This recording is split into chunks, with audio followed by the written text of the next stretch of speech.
कहते हैं वक्त गुजरता है मगर कहानियां जिंदा रहती हैं। ये किस्सा है एक ऐसे काफले का जो 5 सदी पहले निकला था मंजिल की तलाश में।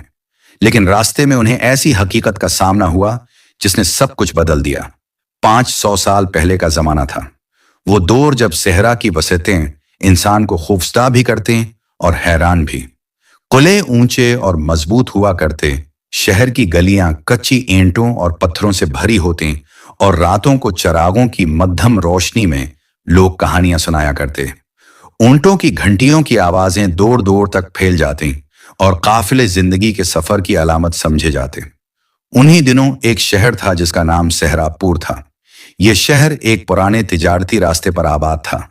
यहाँ के बाजार हमेशा लोगों से भरे रहते और काफिले आते जाते रहते। शाम के वक्त जब काफिले शहर के दरवाजे पर दाखिल होते तो घंटियों और मुसाफिरों की आवाजों से फजा गूंज उठती। अगर आप पहली बार ये कहानी सुन रहे हैं तो हमारे चैनल को सब्सक्राइब जरूर करें ताकि हर नई और दिलचस्प वीडियो आप तक सबसे पहले पहुंचे। इसी शहर की एक गली में याकूब नाम का ताजिर रहता था। वो दरमियानी उम्र का आदमी था, आंखों में थिकन मगर दिल में सब्र। कभी उसकी तिजारत अच्छी चलती थी मगर कई बरसों से नुकसान ही नुकसान देख रहा था। लोगों का कहना था कि इसकी किस्मत का सितारा गुरूब हो चुका है, मगर याकूब हमेशा एक ही बात कहता, रिज्क अल्लाह देता है, इंसान का काम मेहनत करना है। उसके पास चंद ऊंट बचे थे और कुछ पुराने साथी। वो सोचता था कि अगर इस बार सफर कामयाब रहा तो शायद जिंदगी का रख बदल जाए। इसी दौरान शहर में खबर फैली कि एक बड़ा काफिला खुरासान के लिए रवाना होने वाला है। ये सफर तवील भी था और कठिन भी, मगर वहां के बाजारों में माल बहुत कीमती बकता था। काफिले का सालार ख्वाजा नसीर नामी एक बूढ़ा मगर तजर्बाकार शख्स था। वो 50 बरस से ज्यादा वक्त काफिलों की क़ियादत कर चुका था। लोग कहते थे कि वो सहरा के हर रास्ते, हर रेत के जरे को पहचानता है। इसकी मौजूदगी ही काफिले के लिए इत्मीनान का बायस थी। काफिले में 100 से ज्यादा ऊंट शामिल थे। उन पर रेशम, मसाले, खशक, मेवे, तेल और दीगर कीमती सामान लदा हुआ था। कई मुसाफिर भी शामिल हुए थे जो अपनी अपनी मंजिल की तरफ जाना चाहते थे। याकूब ने भी अपने ऊंटों पर खजौरें, तेल और कुछ कपड़े लादे। उसके दिल में सिर्फ एक दुआ थी कि अल्लाह इस सफर को कामयाब करे। सुबह सवेरे काफिला शहर के दरवाजे से निकला। लोग रास्ते के किनारे खड़े हो गए। औरतें अपने प्यारों को दुआएं दे रही थीं और बच्चे काफिले को देखकर खुशी से शोर मचा रहे थे। ऊंटों की घंटियों और मुसाफिरों की आवाजों ने माहौल को परजोश बना दिया। याकूब ने अपने घर की तरफ आखिरी बार निगाह डाली। उसके दिल में अजीब सा दर्द उठा, मगर वो जानता था कि सफर जरूरी है। काफिला सहरा की तरफ बढ़ने लगा। नीला आसमान ऊपर, सुनहरी रेत के टीले चारों तरफ। सूरज की तेज रोशनी से आंखें चंधिया रही थीं। हवा के झोंके रेत को उड़ाकर काफिले के चेहरों पर मार रहे थे। मुसाफिर आपस में बातें करते, कुछ लोग दुआएं पढ़ते और कुछ अपने ऊंटों को आवाजें देकर आगे बढ़ाते। वक्त गुजरने का एहसास नहीं होता था। शाम के करीब काफिला एक पुरानी कारवां सराय पर पहुंचा। सराय की दीवारें पत्थरों की बनी थीं और दरवाजे लकड़ी के। अंदर चराग जल रहे थे और मुसाफिर अपने अपने कोने में जगह बना रहे थे। याकूब ने अपने ऊंट बांधे, पानी पिलाया और फिर एक कोने में बैठकर रोटी और खजूर खाने लगा। इतने में एक अजनबी उसके करीब आया। वो दरमियानी उम्र का शख्स था, लंबा कद, तेज आंखें और चेहरे पर सख्ती के आसार। उसने अचानक पूछा, क्या तुम याकूब हो? याकूब चौंक गया और कहा, जी, आप मुझे कैसे जानते हैं? अजनबी ने मुस्कुराकर कहा, तुम्हारा नाम शहर में सुना था। तुम्हारी ईमानदारी के किस्से मशहूर हैं। मैं रशीद हूं, एक मुसाफिर। मैं भी उस काफिले के साथ खुरासान जा रहा हूं। रशीद की बातें आम सी लगें, मगर याकूब के दिल में हल्की सी बेचैनी पैदा हुई। रशीद की आंखों में एक अजीब सी तेजी थी, जैसे वो कुछ छिपाना चाहता हो। रात जब गहरी हुई तो याकूब को नींद न आई। वो सहन में चल रहा था कि उसने देखा रशीद और 2 दूसरे लोग सराय के एक कोने में बैठे सरगोशियां कर रहे हैं। उनकी आवाजें दबदबी हुई थीं, मगर कुछ अल्फाज साफ सुनाई दिए, सामान, खजाना, खुरासान। याकूब के दिल की धड़कन तेज हो गई। क्या ये लोग काफिले को लौटने का मंसूबा बना रहे हैं? वो करीब जाने लगा, मगर अचानक वो लोग खामोश हो गए। याकूब को देखकर मुस्कुरा दिए, जैसे कुछ हुआ ही ना हो। याकूब ने भी जाहिर न होने दिया और अपनी जगह वापस जाकर लेट गया, मगर नींद उसकी आंखों से कोसों दूर थी। दिल की बेचैनी बढ़ती जा रही थी। अगली सुबह काफला दोबारा रवाना हुआ। सूरज और तेज था। याकूब बार बार रशीद की तरफ देखता रहा। रशीद आम मुसाफिरों की तरह चल रहा था, मगर उसकी नजरें अजीब सी चमक रखती थीं। दोपहर को जब काफला रखा तो याकूब ने ख्वाजा नसीर को करीब बुलाकर आहिस्ता से कहा, ख्वाजा साहब, मुझे शक है कि काफले में कुछ लोग साजिश कर रहे हैं। ख्वाजा नसीर ने गहरी नजर से उसकी तरफ देखा और बोला, याकूब बेटे, सफर लंबा है। रास्ते में लटीरे भी होते हैं और धोखाबाज भी, मगर हमें खौफजदा नहीं होना। हम सब एक दूसरे के नगहबान हैं। अपनी आंखें खुली रखो। याकूब ने सर हिलाया, मगर उसकी बेचैनी खत्म न हुई। तीसरे दिन काफला एक सुनसान सहरा में दाखिल हुआ। मीलों तक पानी का कोई निशान न था। लोग थक गए थे और ऊंट हानप रहे थे। मुसाफिरों के चेहरे पसीने से तर थे। ऐसे में याकूब ने देखा कि रशीद और उसके साथी काफले के पिछले हिस्से में कुछ कर रहे हैं। वो अपने ऊंटों के सामान में से एक थैली निकाल रहे थे। याकूब करीब गया तो उन्होंने जल्दी से थैली छिपा दी। रशीद ने हंसते हुए कहा, ओ याकूब भाई, हम तो बस अपने लिए खजूर निकाल रहे थे। तुम ख्वाह मुख्वाह फिक्र कर रहे हो। याकूब ने कुछ न कहा, मगर दिल में इरादा कर लिया कि अब वो रशीद पर गहरी नजर रखेगा। उसके दिल की धड़कन बढ़ गई थी। सहरा की सनसानी में कहीं ना कहीं एक बड़ा राज छिपा था और याकूब को लग रहा था कि आने वाले दिनों में यह राज जरूर खुलेगा। याकूब ने रात भर करवटें बदल बदल कर गुजारी। सहरा की खामोशी में दौर कहीं ऊंटों की घंटियां बज रही थीं और कभी कभार किसी मुसाफिर की हल्की सी खांसी सुनाई देती थी। मगर याकूब के कान बस एक ही समत लगे थे। वो रशीद और उसके दो साथियों की हल्की हल्की सरगोशियां सुनने की कोशिश करता रहा। सुबह होते ही काफिले ने अपना सफर दोबारा शुरू किया। सूरज की तेज करने जैसे रीत के जरों को आग में बदल देती थी। काफिले वाले धूप से बचने के लिए अपने सर्रों पर कपड़े लिपीटे हुए थे। याकूब ऊंट की नकील थामे चल रहा था, मगर उसकी नजरें बार बार रशीद की तरफ उठ जाते। रशीद कहकाए लगाता, बातें करता और बज़ाहिर आम मुसाफिर की तरह नजर आता, मगर याकूब का दिल मानने को तैयार न था कि सब कुछ ठीक है।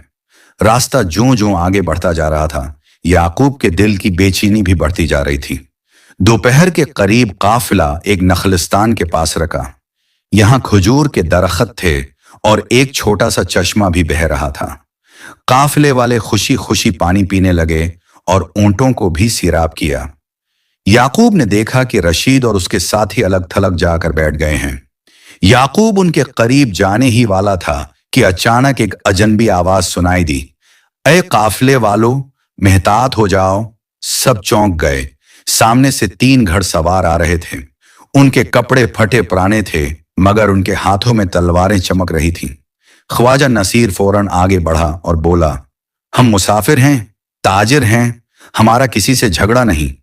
मगर घड़सवारों ने हिंसते हुए कहा, यह सहरा हमारा है, जो इससे गुजरता है वो हमें अपना हिस्सा देता है। काफिले वालों के चेहरों पर खौफ की लकीरें अभर आईं। कुछ लोग तो ऊंटों के पीछे छपने लगे, मगर ख्वाजा नसीर ने बुलंद आवाज में कहा, हम तुम्हें पानी और खाने की कुछ चीजें दे सकते हैं, मगर सारा माल नहीं दे सकते।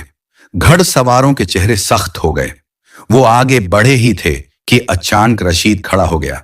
याकूब ने देखा कि रशीद ने आहिस्ता से आंख मारी और घड़सवारों को कोई इशारा दिया। याकूब के पैरों तले जमीन निकल गई। अब शक यकीन में बदल रहा था। रशीद और उसके साथी दरअसल उन्हीं डाकुओं के साथी थे। मगर रशीद ने फौरन आवाज बुलंद की, ठहरो, यह काफिला हमारे साथ है। हमने वादा किया है कि रास्ते में कोई खून खराबा नहीं होगा। घड़सवार रखे एक दूसरे को देखा और फिर हंसते हुए वापस मुड़ गए। काफिले वाले हैरान रह गए कि यह सब क्या हुआ। कुछ लोगों ने रशीद की तारीफ की कि उसने जान बचा ली, मगर याकूब के दिल में शक और पख्ता हो गया। उसे यकीन था कि यह सब कुछ एक खेल है, कोई ना कोई बड़ा राज है जो अभी खुला नहीं। रात को काफिला एक पुराने किले के खंडर के करीब ठहरा। लोग थके मांदे थे, कुछ सो गए और कुछ पहरे पर लग गए। याकूब जागा रहा। आधी रात के वक्त उसने देखा कि रशीद और उसके दोनों साथी दब्बे पांव काफले के ऊंटों के पास जा रहे हैं। याकूब भी आहिस्ता से उनके पीछे हो लिया। उसने सुना कि रशीद आहिस्ता आवाज में कह रहा था, अभी वक्त नहीं आया, खुरासान के करीब पहुंचकर ही माल हाथ आएगा। याकूब का दिल धड़कने लगा। उसने सोचा कि सुबह होते ही ख्वाजा नसीर को सब कुछ बता देगा, मगर फिर उसने सोचा कि अगर उसने जल्दी कर दी तो शायद रशीद मेहतात हो जाए और राज कभी ना खुले। उसने फैसला किया कि खामोश रहेगा और सही वक्त पर सच्चाई को जाहिर करेगा। अगले कई दिन काफला सफर करता रहा। रीत के तूफान भी आए, कभी पानी की कमी हुई, कभी ऊंट बीमार पड़ गए, मगर काफिले वाले एक दूसरे की मदद करते और आगे बढ़ते गए। याकूब मुसलसल रशीद को देखता रहा। रशीद कभी कभी बहुत नेक दिल नजर आता। वो कमजोर मुसाफिरों को पानी देता, बच्चों को हंसाने की कोशिश करता। काफिले वाले उसके गर्विदा होते जा रहे थे, मगर याकूब जानता था कि यह सब दिखावा है। आखिरकार काफला खुरासान के करीब पहुंचा। ये वो जगह थी जहां बड़े बाजार लगते थे। कुले के दरवाजे दूर से चमकते दिखाई देते थे। काफिले वालों के दिल खुशी से भर गए, मगर याकूब का दिल और ज्यादा घबराने लगा। उसे लग रहा था कि खतरा अब करीब है। रात को जब सब सो रहे थे तो याकूब ने एक अजीब मंजर देखा। रशीद और उसके साथी काफिले के सबसे बड़े ऊंट के पास गए, जिस पर काफिले का सबसे कीमती खजाना लदा था। वो ऊंट ख्वाजा नसीर के खास पहरे में था, मगर रशीद ने बड़ी चालाकी से पहरादार को बहाने से हटाया और फिर ऊंट की रस्सी खोलने लगा। याकूब के सब्र का पैमाना लबरीज हो गया। वो तेजी से आगे बढ़ा और बुलंद आवाज में बोला, ख्वाजा नसीर, देखो ये क्या कर रहे हैं। पूरा काफला जाग उठा। लोग मिसालें लेकर दौड़ पड़े। रशीद और उसके साथी घबरा गए, मगर रशीद ने तलवार खींच ली और गराया, पीछे हट जाओ वरना जान से जाओगे। फजा में एकदम शोर मच गया। काफले वाले खौफजदा हो गए, मगर याकूब डटा रहा। उसने रशीद की तरफ बढ़ते हुए कहा, तुमने हमें धोखा दिया। तुम मुसाफिर नहीं बल्कि लठीरों के साथी हो। रशीद गुस्से से बोला, हां, मैं लठेरा हूं, मगर तुम मुझे रोक नहीं सकते। इसी लम्हे ख्वाजा नसीर आगे बढ़ा। उसने बुलंद आवाज में कहा, काफले वालों, डरो मत। ये 3 हैं और हम 100। अगर हम मुत्तहद हो गए तो ये हमारा कुछ नहीं बगाड़ सकते। काफिले वालों के दिल मजबूत हुए। उन्होंने एक साथ शोर मचाया और रशीद और उसके साथियों को घेर लिया। सख्त जदोजहद के बाद रशीद और उसके साथी काबू में आ गए। ख्वाजा नसीर ने रशीद को किले के दरवाजे पर ले जाकर खड़ा किया और कहा, यह है लालच और धोखे का अंजाम। अगर ये लोग सब्र और ईमानदारी से हमारे साथ चलते तो इज्जत पाते, मगर उन्होंने खयानत का रास्ता चुना और जलील हुए। काफिले वालों ने शुक्र अदा किया और रशीद को शहर के पहरेदारों के हवाले कर दिया। याकूब ने सुकून का सांस लिया। उसका दिल कह रहा था कि अल्लाह ने उसकी आंखों को बीदार रखा और उसे हिम्मत दी। काफिले ने खुरासान में कामयाबी के साथ तिजारत की। याकूब का सामान अच्छे दामों बका। कई बरसों के नुकसान के बाद पहली बार उसे नफा हुआ, मगर नफर से बढ़कर उसके दिल में एक यकीन पैदा हुआ कि ईमानदारी और सब्र ही असल दौलत है। वो जब वापस सहरापुर लौटा तो लोग उससे कहानियां सुनने लगे। वो कहा करता, दौलत आती जाती है, मगर जो चीज इंसान को बचाती है वो है सच्चाई और अल्लाह पर भरोसा। काफिले का राज यही है कि जो एक दूसरे पर एतमाद करे और धोखा ना दे, वो मंजिल पा लेता है। अगर आपको यह किस्सा पसंद आया है तो चैनल को सब्सक्राइब जरूर कीजिए, ताकि हमारी हर नई आने वाली वीडियो सबसे पहले आप तक पहुंच सके। साथ ही बेल आइकॉन भी दबाएं, ताकि कहानियों की दुनिया से जड़ी हर नई दास्तान आप फौरन सुन सकें। हम जल्द मिलते हैं एक नए किस्से के साथ। तब तक के लिए अल्लाह हाफिज।